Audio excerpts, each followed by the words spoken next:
Pues precisamente en celebración o en apoyo de lo que representa el día de mañana, presenté junto con compañeras senadoras de Movimiento Ciudadano y otros senadores que suscribieron la iniciativa.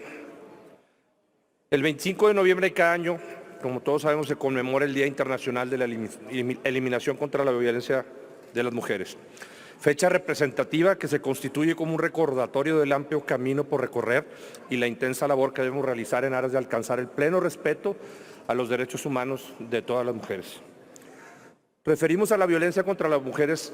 Referirnos es hablar de una violencia de raíz estructural que ha sido ejercida contra las mujeres a lo largo de la historia, por lo cual la violencia contra las mujeres es una forma de discriminación y de violación de derechos humanos.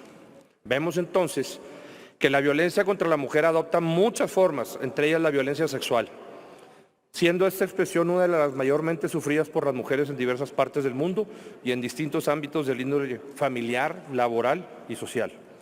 En relación con el tema, la Corte Internacional de Derechos Humanos se ha pronunciado en distintas ocasiones al analizar casos en donde el uso de la violencia sexual fue el arma para castigar, intimidar, coercionar, humillar y degradar a las mujeres víctimas.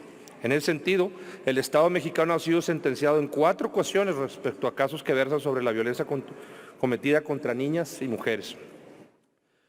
La más reciente es la sentencia del caso de mujeres víctimas de tortura sexual en Atenco contra México, por violencia física y psicológica, incluyendo violencia sexual. En estas sentencias, la Corte Interamericana de Derechos Humanos ha señalado un elemento muy importante al definir la violencia sexual como forma de tortura.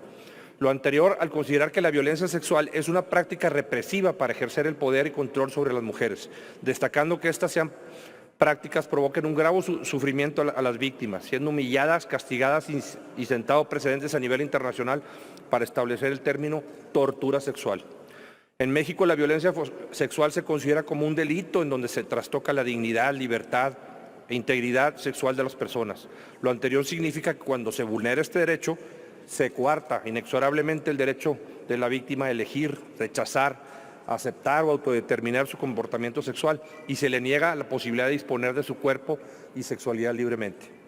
En ese sentido, es claro que cuando nos referimos a la tortura sexual, hablamos de una postura jurídica más amplia y garantista que la de la comisión de un acto de violencia sexual aislado y particular, donde los fines son diferentes y que no tienen que ver con la configuración jurídica que se da la de la violación, sino con una relación teleológica que se establece por parte de los autores para conseguir otros propósitos diversos a los sexuales.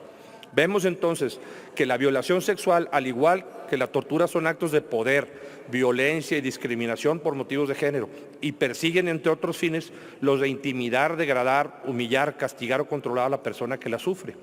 Sin embargo, existen ambas conductas diferencias importantes, ya que para calificar la violencia sexual como tortura debe atenderse a la intencionalidad, a la severidad del sufrimiento y a la finalidad del acto, tomando en consideración las circunstancias específicas de cada caso. En México no existe una norma específica que tipifique y sancione la tortura sexual. Por ello, es de necesidad demostrar el delito en sus justas proporciones con el carácter que se merece. Es urgente garantizar a las mujeres víctimas de tortura sexual la posibilidad de que el delito que se cometió en su contra se investigará y se juzgará. El que la persona víctima pueda acceder a la justicia implica de poner ante el sistema una esperanza de comprensión que finalmente debe deparar en un proceso reparador del daño y el sufrimiento, frente a la cual la justicia es un elemento fundamental que envía un mensaje transformador en una sociedad democrática. En ese sentido afirmo que una correcta imputación de los delitos no es una opción, sino un deber del Estado en cumplimiento de su obligación de garantizar la justicia y erradicar la impunidad en este país. Para poner fin a todos los actos de violencia contra las mujeres es preciso utilizar de manera sistemática y eficaz la base de conocimientos e instrumentos para prevenir y eliminar la violencia contra la mujer elaborados durante el último decenio. Ello exige que en los más altos niveles de dirección del Estado exista una clara voluntad política y un compromiso declarado, visible e inquebrantable para trabajar en todas estas tareas.